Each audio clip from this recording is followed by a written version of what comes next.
Hi, this is Michael Mann for Bike Social. We were invited to Modena in Italy to ride the Energica Ego. It's an Italian electric superbike.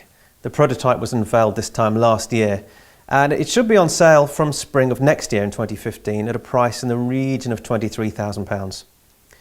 Its key components include Marzocchi forks at the front and an Olin shock on the rear. There's Brembo brakes with a 330mm disc and ABS as well. The performance of the bike is stunning. It's got 195 Newton meters of torque from 0 to 4,700 RPM and 100 kilowatts of power from 4,900 onwards. Just to put that into context, the 1199 Ducati's got 117 Newton meters of torque. There are 4 power modes, depending on how you want your power delivered. So there's wet mode, economy, normal, and then sport. There's also 4 regeneration modes, off, low, medium, and high. The higher the setting, the more effectively engine braking you've got. Okay, there's no engine, but it's the regeneration of power when you come off the throttle or if you use the brake.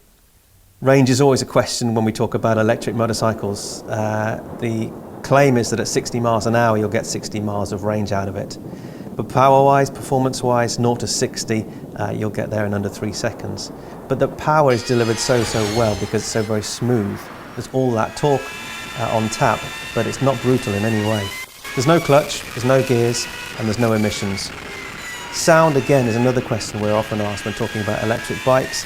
And actually, when you're on the throttle or even off the throttle, it sounds very much like a turbine engine. The bike's heavy, it's 258 kilograms versus the 193 of the 1199, but it does come with a reverse gear, interestingly enough. It's slow, but it does allow you to manoeuvre the bike a bit easier. You can notice the weight when you get on it, and you're at low speeds, or even when you're trying to change direction quite quickly at a higher speed. But we rode the bike for about 80 kilometers around the hills of Modena, and actually it was a superb experience. Because there's no gears, because there's no clutch, you're always in the right gear. So you just twist that throttle and bang, you're away.